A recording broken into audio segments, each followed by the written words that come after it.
واقعات وقت گزارنے کے لیے پڑھنے کا میں عادی نہیں. تصویر کا دوسرا رخ دکھاؤں. آپ نے سنا ہے کہ ابی نماز پڑھ رہا تھا, رسول نے آواز دی تھی, اس نے نماز تیز کی تھی, رسول نے پھر آواز دی, اس نے اور تیز کی, تیسری آواز میں مصلی لپیٹا, رسول کے پاس آیا, لبیک یا رسول اللہ. پہلی آواز پہ کیوں نہیں آیا؟ سرکار نماز پڑھ رہا تھا. فرمایا شرم نہیں آتی؟ تجھے وجود نماز بلا رہا تھا, تجھے اصل نماز بلا رہا تھا, تجھے وجود نماز نے بلایا. اس نے سرکار آپ نے کہا کہ نماز اللہ کی ہے, تو اللہ تو بڑا نہیں. رسول نے دیکھا, تو نے دیکھا ہے وہ ہے. سرکار نہیں, سنا ہے نہیں, اس اللہ کو دیکھا نہیں, نہیں, اسے کبھی بولا بھی نہیں, نہیں. مانتا کیوں ہے؟ سرکار آپ نے کہا وہ ہے. فرمایا وہ بھی تو میں ہی بلا رہا تھا.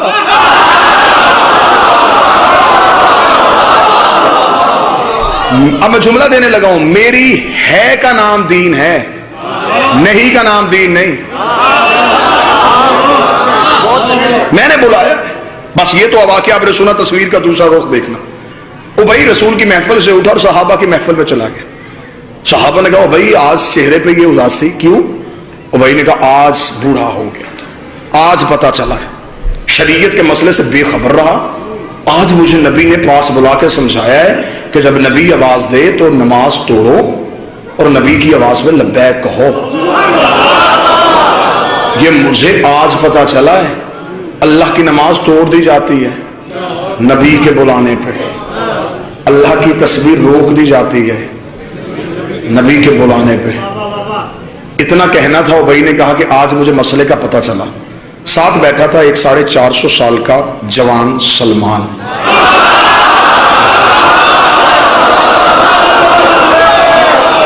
کیا کہنے, یہاں تو لفظ کا لہو سوال ہی پیدا نہیں ہو. سینے میں تھا اس کے تمغہ ایمان. اٹھ کے کھڑا ہو گیا, کیا کہا تو نے ابی؟ تجھے آج پتا چلا کہ نبی بلائے تو نماز توڑ دی جاتی ہے, تجھے اب بھی نہیں پتا چلا؟ اس نے کہا اچھا سلمان ابھی بھی نہیں پتا چلا. سلمان نے کہا کل میرے پہلو پہ کھڑا ہو کے نماز پڑھو. تجھے میں بتاؤں کہ وجود صلاۃ کسے کہتے ہیں, حقیقت صلاۃ کسے کہتے ہیں. جس ماتمی نے فرش میں نہیں بیٹھنا, تم نے فضا اور خلا میں جا کے مودت اور ولایت علی کا مزہ لینا ہے. سلمان نے ابی کو اگلے دن اپنے پہلو میں کھڑا کیا. سلمان نے مصلی پہ آئے, سلمان نے عبادت شروع کی, سلمان نے نماز شروع کی. سلمان نے تکبیرۃ الاحرام اللہ اکبر کہنے کے بعد سلمان نے کہا بسم اللہ الرحمن الرحیم الحمدللہ رب العالمین الرحمن الرحیم مالک یوم الدین ایاک نعبد و ایاک نعبد, ہم تیری ہی عبادت کرتے ہیں. ایاک نعبد پہ سلمان آئے تھے یا نبی کی آواز سلمان. سلمان نے وہیں سے مصلی چھوڑا, نبی کے قریب آئے, لبیک یا رسول اللہ. سلمان پیاس ہے, پانی کا پیالہ پلا. سلمان مشکیزے سے کیا, پانی کا پیالہ بھرا, بسم اللہ پڑھ کے نبی کے قدموں پہ بیٹھا. نبی نے پیالہ پانی کا نوش فرمایا. نبی نے سلمان کو پیالہ دیا. سلمان نے پیالہ رکھنے کے بعد ہاتھ جوڑ کے کہا یا رسول اللہ اجازت. ہاں سلمان واپس چلے جا. سلمان مصلی پہ کھڑا کہا ایاک نستعین اہدنا الصراط المستقیم صراط الذین انعمت علیہم. سلمان نے نماز کو شروع کیا. ادھر سلمان نے نماز کو ختم کیا. ابی نے جلدی سے نماز ختم کی. نبی کے قدموں پہ جا کر بوڑھا ہو گیا ہے بطول کی دہلیز میں سجدے کرتے ہوئے, جسے ابھی تک اتنی معرفت بھی نہیں ہوئی. جب اس نے نماز توڑی تھی, اس نے نماز کو سرے سے کیوں نہیں پڑھا؟ اس نے نماز کو شروع سے کیوں نہیں پڑھا؟ اس نے وہیں سے آ کے نماز کیسے شروع کر دی؟ نبی نے بلا کر سلمان تو نماز توڑ کے آیا تھا؟ جی مولا تو نے سرے سے کیوں نہیں شروع کی؟ نبی کے قدموں بیٹھ کے تھا مولا تجھے تیری عزت کا واسطہ پہلے بتا میں نے توڑی کب تھی, میری ٹوٹی کب تھی؟ جی ہاں,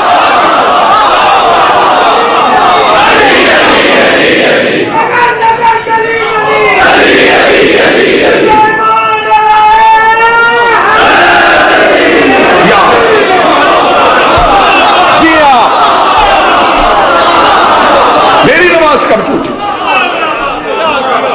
میں تو اطاعت حجت میں تھا. تصحیح کرے وہ اپنے عقیدے کو. جو بندہ یہ کہتا ہے کہ سلمان بطول کی دہلیز پہ جھاڑو دیتا تھا, جھاڑو وہاں دیا جاتا ہے جہاں گرد ہو, جھاڑو نہیں دیتا تھا. سلمان ہر صبح جا کے دہلیز عصمت میں سجدہ کرتا تھا. ادھر مؤذن مدینہ کی مسجد سے اذان دیتا حی علی الصلاۃ, سلمان بطول کی دہلیز پہ آتا, دہلیز پہ آ کے سجدہ کرتا, پھر مسجد میں جاتا. ایک دن ایک صحابی نے نبی کی ابا پہ ہاتھ رکھ کے کہا اس سلمان بوڑھے کو یہ تو بلا کے پوچھے حیا الصلاۃ پہ مسجد میں آیا جاتا ہے، یہ بطول کے دروازے پہ جاتا ہے پھر مسجد میں آتا ہے؟ نبی نے کہا سلمان انہیں کیوں نہیں بتاتا وہاں کیا کرنے جاتا ہے؟ فرمایا انہیں سمجھانے کے لیے جاتا ہوں یہاں اسی کی قبول ہوتی ہے جس پہ وہ راضی ہوتی ہے۔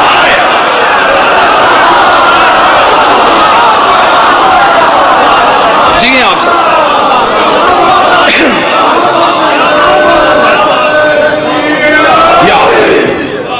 عبادت تمہارے اٹھنے بیٹھنے کا نام نہیں، حجت کی اطاعت کا نام ہے۔ اختیار حجت کو سمجھو، حجت کے اختیار کو سمجھو، اپنے بادشاہوں کے اختیار کو سمجھو تو صحیح، کس اختیار کے مالک ہیں؟ جن کے بہلول، بلال، کمبر، مقداد اور قلندر کے اختیار نہیں پڑھے گئے۔ آج 2 ٹکے کا بندہ اٹھ کے کہتا ہے کہ نہیں سرکار یہ آپ جو کہہ رہے علی تو ایسا نہیں کر سکتے، اپنی حد میں رہے، اپنی اوقات میں رہے۔ ابھی تو ہم علی کے وجود کے فضائل پڑھے اور تجھ سے برداشت نہیں ہو رہے، ہمیں مجبور نہ کرنا، ہم اس گھر کے جانوروں کی فضیلتیں پڑھنی شروع کر دیں۔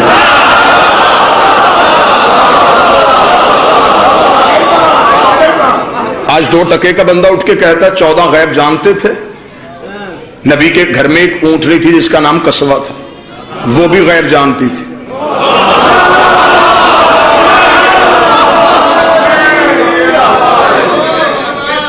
میں شاہدی صاحب کی بات کی پختگی کر رہا ہوں، میں تلاوت بھی کر رہا ہوں اور چہروں کی زیارت بھی کر رہا ہوں۔ سرکار نے کہا تھا کہ آپ کو یہاں پہ سارے ہی ماننے والے ملیں گے، اور الحمدللہ میری نظریں کہیں بھی ایسی نہیں ٹھہری جہاں ایک ہلکا سا شکن بھی شک کا آیا ہو۔ حجت کے اختیار کو سمجھو، حجت کی طاقت کو سمجھو۔ نبی کے گھر میں اونٹنی تھی، وہ غیب جانتی تھی۔ سنی کتابوں سے ثابت کر دیتا ہوں، مسجد کا مولوی بھی ثابت کر دیتا ہے۔ رسول مکہ سے ہجرت کر کے جب پہنچے، سارے لوگوں نے کہا یا رسول اللہ ہمارے گھر مہمان بنے۔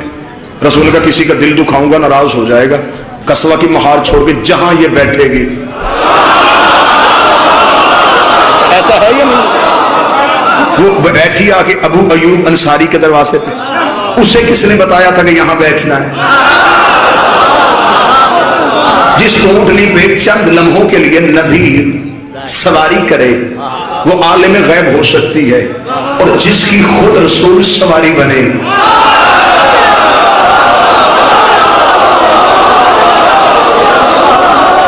پھر مجھے نہیں سمجھ آتا کہ نیچے والی عالم الغیب ہے، اوپر والا پھر عالم الغیب تو نہیں ہوگا؟ کوئی تو بندہ ہوگا جو ساتھ میرے چلے گا۔ اگر نیچے عالم الغیب ہے پھر اوپر تو عالم الغیب نہیں ہوگا، پھر اوپر تو کوئی عہدہ اور ہے، تو سب اور ہے۔ اس لیے کہ جب نبی نماز پڑھا رہے تھے جو پیچھے پڑھ رہے تھے وہ عابد تھے، جو پڑھا رہا تھا وہ عبد تھا۔ سبحان اللہ اسری بعبدہ، خدا نے خود اسے عبد کہہ کے بلایا۔ جو پیچھے تھے وہ عبد نہیں تھے، وہ عابد تھے۔ جو آگے تھا وہ عبد تھا، جو اوپر تھا وہ معبود تھا۔ عرش پہ معبود، مصلی پہ عبد، پیچھے عابد۔ اوپر معبود کی عبادت ہو رہی تھی، عبد نماز پڑھا رہا تھا، عابد پڑھ رہے تھے۔ حجرے کا پردہ اٹھا، ظاہری کمسنی میں ایک شہزادہ نکلا، عابدوں کی گردنوں پہ اپنے پاؤں رکھتا ہوا، عبد کی پشت پہ آ کے بیٹھ گیا۔ عبد کی پشت پہ بیٹھ کے اس نے معبود سے کہا اب نیچے عبد ہے، تو معبود ہے، اب بتا میں کون ہوں؟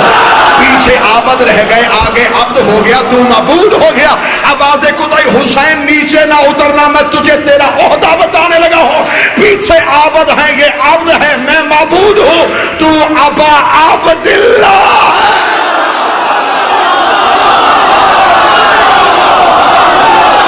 جی ہاں،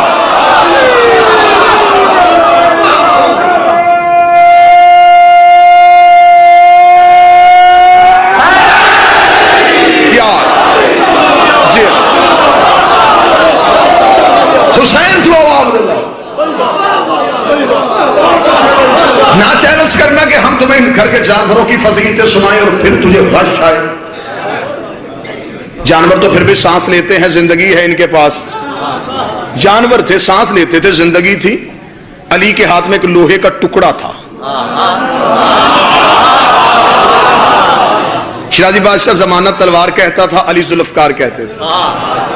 کتابوں کا انبار ممبر پہ لگاؤں گا. بہت سی جنگیں ایسی ہیں جہاں پہ جا کے علی قبضہ تلوار پہ ہاتھ نہیں رکھتے تھے. علی ذوالفقار کو ہوا میں چھوڑ دیتے تھے. ذوالفقار ہوا میں لہراتی ہوئی آتی تھی، 3 گردنیں کاٹتی تھی، چوتھی چھوڑ دیتی تھی، 6 کاٹتی تھی، 7ویں چھوڑ دیتی تھی، 10 کاٹتی تھی، 11ویں چھوڑ دیتی تھی. مالک اشتر نے قدموں میں بیٹھ کے کہا، یا علی یہ تیری تلوار گردنیں چھوڑ کے کیوں چلتی ہے؟ فرمایا گردنیں چھوڑ کے نہیں چلتی، شجرے دیکھ کے چلتی، نسلیں دیکھ کے چلتی ہے. آئے ہائے کیا جنت کا ماحول، کیا جنت کا ماحول.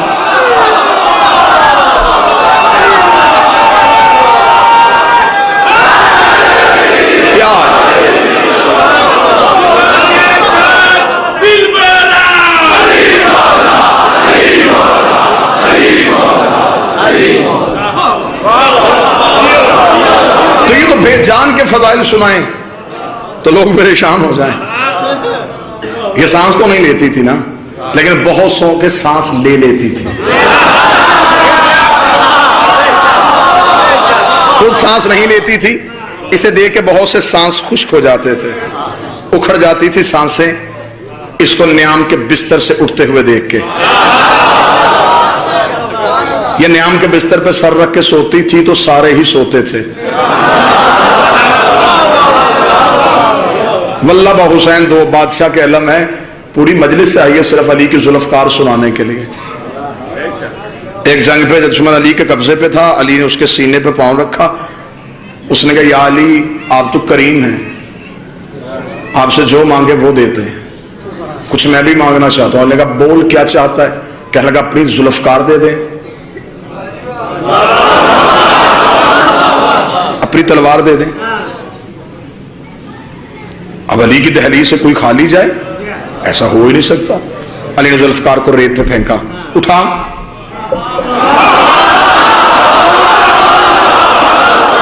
اٹھا. اس نے ذہن میں سوچا کہ جلدی سے تلوار اٹھاؤں گا، الٹا وار علی پہ کروں گا. پھرتی سے اٹھا، ہاتھ تلوار پہ نظر علی پہ، ہاتھ تلوار پہ نظر علی پہ، ہاتھ تلوار پہ نظر علی پہ. زور لگا رہا ہے، اٹھ نہیں رہی، زور لگا رہا ہے، ہل نہیں رہی. جب زور لگا کے تھک گیا تو وہی ہاتھ علی کے قدموں پر رکھ دیے. رکھ کے کہنے لگا، یا علی معاف کیجئے گا، ہزاروں دفعہ اس تلوار کو آپ کی انگلیوں پہ لہراتے ہوئے دیکھا ہے، میں نے پورا زور لگایا، یہ ہلی کیوں نہیں؟ علی نے چہرے پہ ہاتھ مار کے کہا، بدبخت، میں نے تلوار دی تھی، اپنا بازو تو نہیں دیا.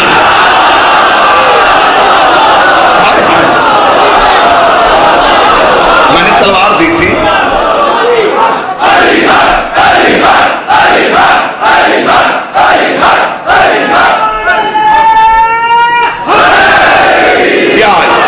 وہیں پہ کسی شاعر نے کہا، کافر ہو تو شمشیر پہ کرتا ہے بھروسہ، مومن ہو تو بے تیغ بھی لڑتا ہے سپاہی. حجت کا اختیار یہ تھا. بس ختم کروں اور یہیں پہ 2 جملے سن لینا.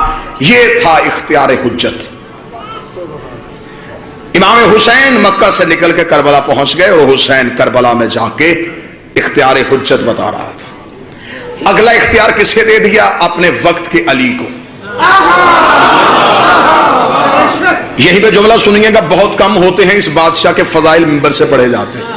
میں شہزادے کا فضائل پڑھنے لگا ہوں، آؤ میرے ساتھ مل کے دہلیز عصمت پہ سجدہ کریں. ملعون یزید شام میں رہتا تھا اور اس نے مدینے میں بیٹھے ہوئے حسین سے بیعت کا مطالبہ کر لیا. آج زمانہ یہ سمجھتا ہے کہ سجاد خون روتے تھے، سجاد لہو روتے تھے. شاید سجاد ہر وقت صرف روتے ہی تھے. اختیار حجت بتانے لگا ہوں. یہ تھی سجاد کی بہادری، یہ تھی سجاد کی طاقت. اس جملے پہ نوجوان سے کیا بچے سے دل سے داد نکلے گی، کیونکہ یہ محنت کا جملہ نہیں، عطا کا جملہ ہے. جملہ خود بولے گا کہ میں شہزادی کی عطا ہوں. مجھے 14 کی طہارت کی قسم، جس یزید نے مدینے میں بیٹھے ہوئے حسین سے بیعت کا مطالبہ کر لیا تھا، پورا 1 سال سجاد اس کے قید خانے میں بیٹھا رہا، اس نے سجاد سے بیعت کیوں نہیں مانگی؟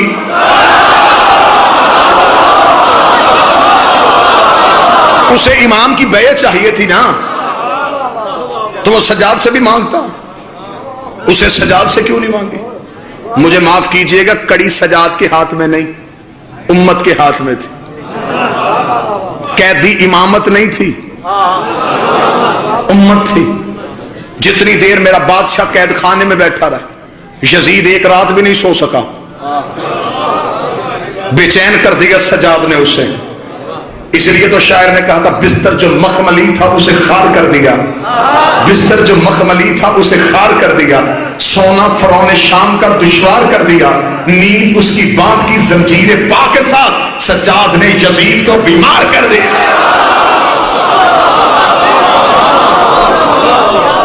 جتنی دیر سجاد قید خانے میں رہے، سجاد نے طاقت امامت بتائی. سجاد نے کہا ہمارے اندر آج بھی اتنی ہی طاقت. اس نے حسین سے بیعت مانگی، اور کیا کہنے حسین ابن علی تیرے بیعت کے انکار کے.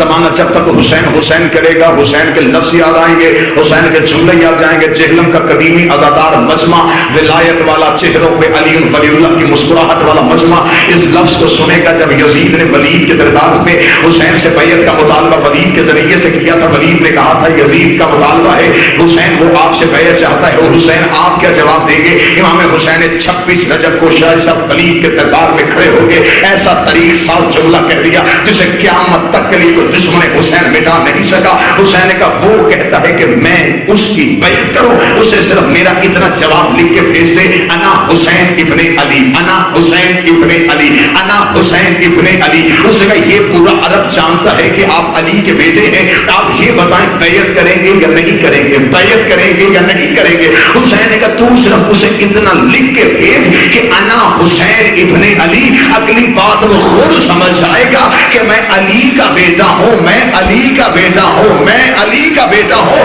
جب میرا باپ اس جیسے کی نہیں کرتا میں اس جیسے کی کیسے؟ جب میرے باپ نے اس جیسے کی نہیں کی میں اس جیسے کی کیسے کروں؟ اس کا مطلب ہے کہ صرف قتل حسین میں یزید ہی شریک جرم نہیں، ہر وہ بندہ شریک جرم تھا جس نے یزید کی بیعت کی تھی.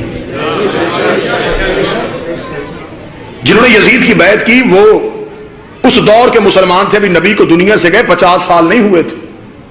اس کا مطلب کہ نبی کے دور کے صحابی موجود تھے جنہوں نے نبی کے دور میں نبی کے ہاتھوں میں بیعت کی، انہوں نے بیعت توڑ کے یزید کے ہاتھ پہ کی. اور یہ ہے تاریخ اسلام کا ایک بدنما دور. داد آپ نے میری سوچوں سے بڑھ کے دی، توقع سے بڑھ کے دی. اب اس جملے کو محفوظ کر لیجئے گا.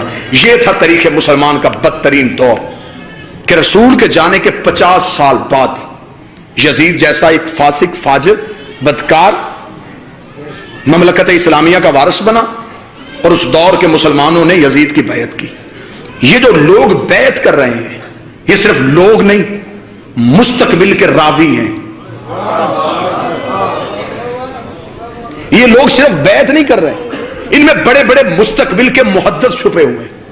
انہوں نے حدیث نقل کرنی ہے، انہوں نے تاریخ کو روایت کرنا ہے، انہوں نے رسول کے فرمان کو روایت کرنا ہے. تو جب ہاتھ یزید کے ہاتھ میں تھے، زبان آل محمد کا حق کیسے بول سکتی تھی؟ پھر اس دور میں جو تاریخ بنی، آج کے مسلمان نے اسے مستند اس لیے سمجھا کہ یہ نبی کے فوراً بعد بنی تھی، جبکہ نبی کے فوراً بعد یزید کے ہاتھ پہ بیعت ہو گئی تھی. اور یہ فقہ اور شریعت کا قانون ہے، جب کوئی مسلمان کسی فاسق کے ہاتھ پہ بیعت کرے تو وہ دائرہ اسلام سے نکل جاتا ہے. پھر مجھے معاف کیجئے گا، یزید کے دور میں جن مسلمانوں نے یزید کی بیعت کی، اب ان کا اسلام سے قرآن کے مطابق کوئی تعلق نہیں رہا.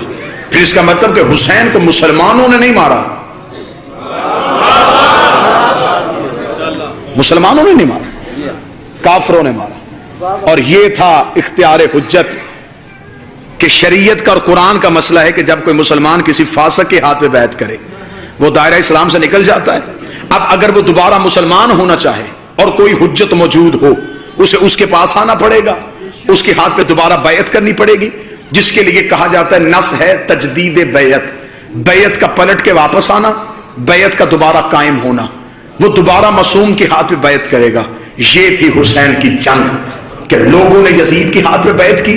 اس کا مطلب نبی والی بیعت ٹوٹ گئی، علی والی بیعت ٹوٹ گئی، حسن والی بیعت ٹوٹ گئی، لوگ دوبارہ زمانے جہلیت میں چلے گئے، حسین اپنے بہتر لے کے کربلا سو گیا، اگلی حجت 1 سال کے لیے قید خانے میں بیٹھی رہی۔ اب مجھے طریقہ مورخ بتائے کہ وہ پورا 1 سال امت کافر رہی ہے یا مسلمان رہی؟ اس 1 سال میں امت کہاں تھی؟ حالت کفر میں تھی یا حالت اسلام میں تھی؟ اس کا مطلب ہے یہ جو امام قید خانے میں تھا، امام قید نہیں تھا، امت قید تھی۔ نقلی بیعت کے دعوے داروں کے چہرے سے حسین اور حسین کے بیٹوں نے نقاب اتار دیا۔